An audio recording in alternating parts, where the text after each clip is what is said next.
the basil of the house, the caring, sensible, loving wife, the first woman to embrace Islam, the mother of the believers, Khadijah bint Khuwaylid.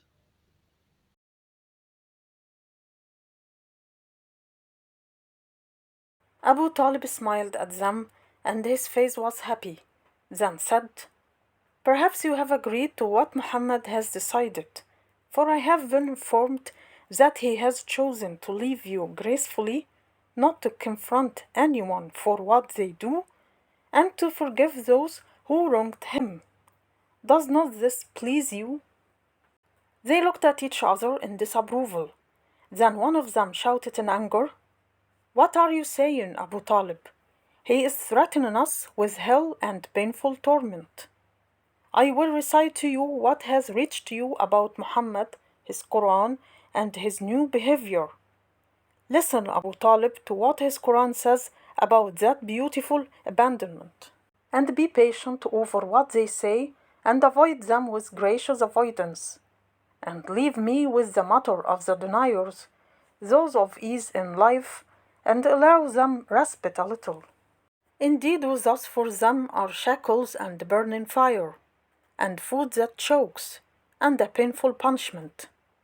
On the day the earth and the mountains will convulse, and the mountains will become a heap of sand pouring down. Listen to something else from this, Abu Talib, so that you may see the matter of your nephew. Listen, my master, and say, truth has come, and falsehood has vanished. Indeed, falsehood is bound to vanish. And we send down of the Quran that which is healing and mercy for the believers, but it does not increase the wrongdoers except in loss. And when we bestow favor upon man, the disbeliever, he turns away and distances himself. And when evil touches him, he is ever despairing. Say, each works according to his manner, but your Lord is most knowing of who is best guided in way. Does this satisfy you, Abu Talib? He is upon the truth, and we are upon falsehood. And his truth has come, and our falsehood has vanished. His Quran is a healing and mercy for his followers, and it only increases us in loss. Do you agree to this, Abu Talib? How long will this burning fire remain in Mecca? The man was silent for a moment, then resumed gently, Your nephew did not agree that we should make him a master over us, nor did he agree that we should gather wealth for him until he becomes the richest of us. He did not agree to anything but remaining steadfast on his religion and continuing with his call. He does not want to give up what he is on, even if he were given all the world. We have known your affection and love for him, and that he fills your heart and soul. So we saw that you should put in his place one who would satisfy you. Abu Talib quickly replied in astonishment, And who is this who could fill Muhammad's place and satisfy my heart? The man quickly replied with hope, This young man, Abu Talib. Look at him, Amar ibn al-Walid, the young men of Quraysh, their most poetic and their most handsome. Take him, for you will have his intellect and his support, and adopt him as a son. And hand over to us your nephew, this one who has belittled our dreams, contradicted your religion and the religion of your forefathers, and divided the unity of your people. We will kill him, for it is a man for a man.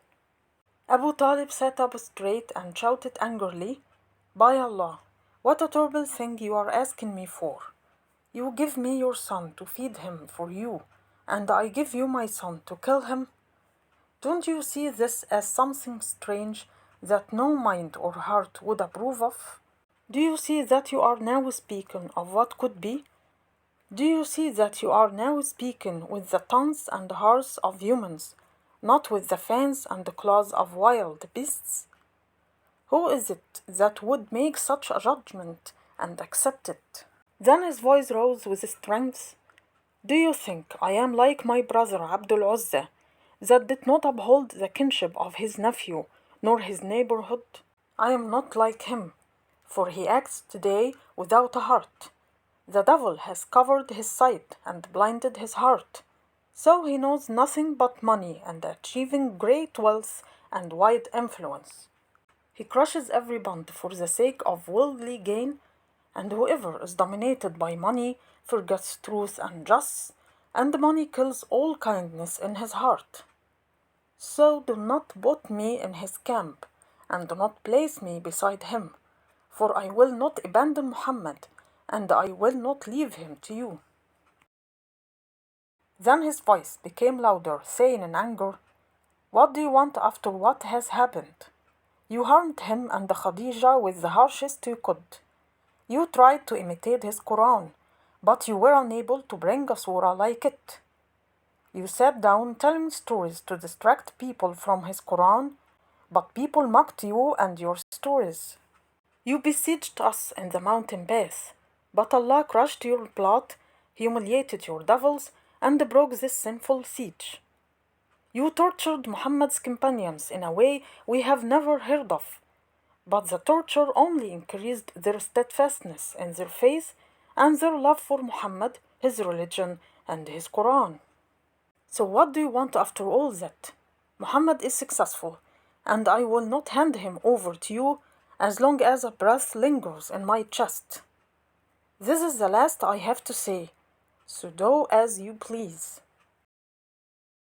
They went out with their heads bowed down, almost bursting with rage, with their thoughts flying and landing, trying to reach a final solution. The messenger was with them in Abu Talib's house, and he saw the evil in their eyes and the cruelty in their voices. He left after them, went to his house, and sat silently. Khadijah said with a smile, What is it, O Messenger of Allah? What troubles you today?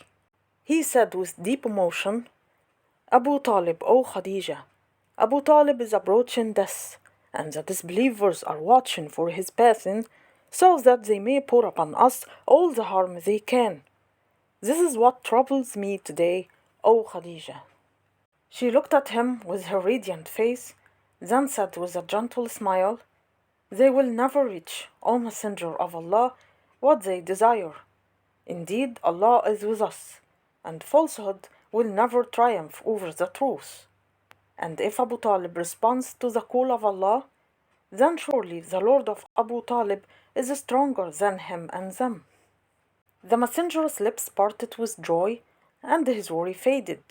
Yet he did not rise from his place until the bearer of sad news came, announcing to Mecca the death of Abu Talib.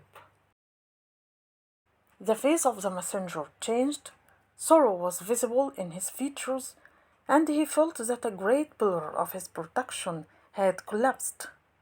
Then he hastened to his uncle, who had supported him, to cast upon him one last look, while saying in pain, None remain but you, O Khadijah.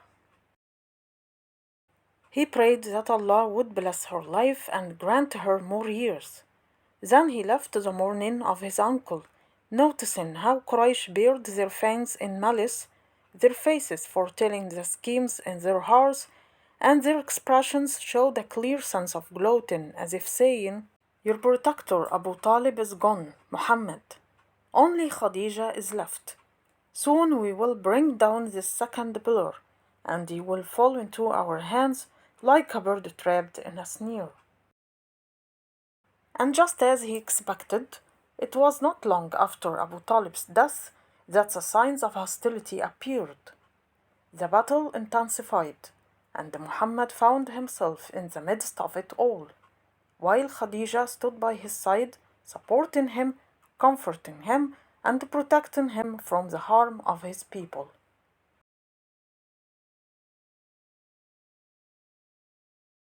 With each passing day, the struggle became harsher, showing new forms of cruelty and rushing towards the outcome the disbelievers desired. And day by day, they became more convinced. to get rid of Muhammad, they first had to get rid of Khadijah. But more about that is in our next episode.